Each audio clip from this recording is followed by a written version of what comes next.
Christelle Gauthier. Vous êtes chef du bureau de l'élaboration des politiques du sport et vous êtes chef de projet Stratégie nationale sport-santé. Qu'est-ce que cela veut dire ?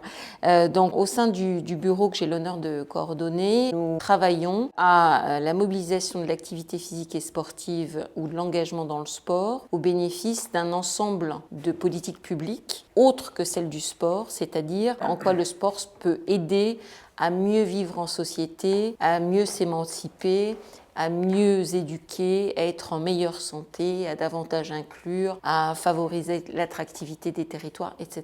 Donc c'est vraiment le sport et l'engagement dans le sport au service de l'intérêt général. Donc en relation avec l'ensemble des départements ministériels mobilisés. Et là, à l'approche finalement des Jeux de Paris 2024, dans cet ensemble d'actions, de mesures qui visent l'héritage des Jeux, il y a énormément de sujets, des objectifs à atteindre, pas des intentions de l'éducation, de la santé notamment et de l'inclusion, qui sont parmi les priorités rappelées par la ministre, Madame Oudéa Castéra, qui est désormais ministre des Sports et des Jeux Olympiques et Paralympiques. Et dans cet ensemble, je pilote au sein du ministère des Sports la stratégie nationale sport-santé, qui est un engagement pris par un certain nombre d'acteurs, notamment institutionnels, mais avec la société civile, les collectivités, l'ensemble des partenaires, pour aider à opérer ce renversement vers le préventif et intégrer notamment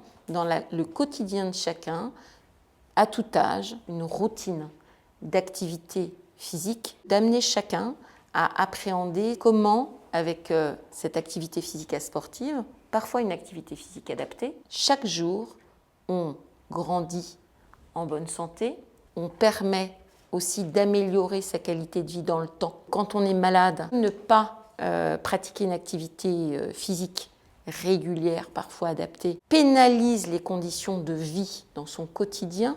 Et lorsqu'on est malade, et c'est pour ça que la responsabilité des médecins est toute particulière de ne pas pratiquer une activité physique adaptée, est une perte de chance. C'est la raison pour laquelle cette stratégie nationale sport-santé, elle embrasse un certain nombre de sujets. C'est vraiment un fil rouge aujourd'hui pour le monde du sport, ses acteurs. C'est la performance de chacun au quotidien. À l'image de la performance de nos très grands champions qui nous font rêver, c'est conduire chacun, c'est pour ça que les témoignages sont très importants, c'est conduire chacun à comprendre comment va être sa performance à soi, sans culpabiliser personne, sans exiger quoi que ce soit d'impossible. C'est notre responsabilité que de les amener à le faire, et les malades, bien sûr, que ce soit les personnes souffrant d'asthme, des différents niveaux de pathologie respiratoire. C'est extrêmement important d'amener ces messages-là à la population générale, campagne généraliste. Messages ciblés, les deux doivent pouvoir se conjuguer. C'est pour cela qu'on travaille ensemble, que je vous remercie de cette audience que vous nous faites. La pandémie d'obésité, elle n'est pas née des 2 années de Covid, elle a été peut-être mise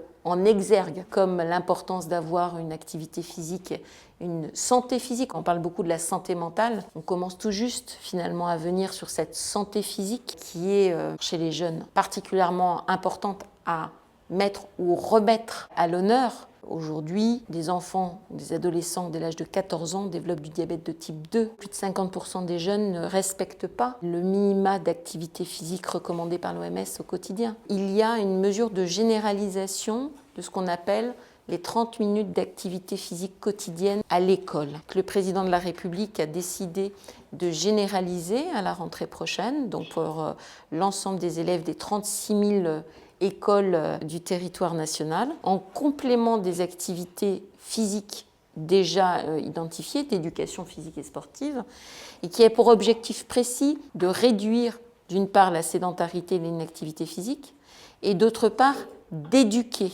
Aujourd'hui, c'est à la fois pratiquer une activité sportive et trouver dans son quotidien les conditions pour ne pas être sédentaire. C'est la crise du canapé, souvent accompagnée du soda, des écrans. Il y a d'une part le combat contre l'inactivité et la sédentarité, et d'autre part l'engagement, parce que la santé physique, c'est la santé mentale, c'est la santé sociale, vers une activité sportive de son choix dans un club ou autre. Mais nous, on pense que dans un club, c'est bien, qui va permettre aux jeunes de s'épanouir et en s'épanouissant, de respecter davantage l'autre aussi.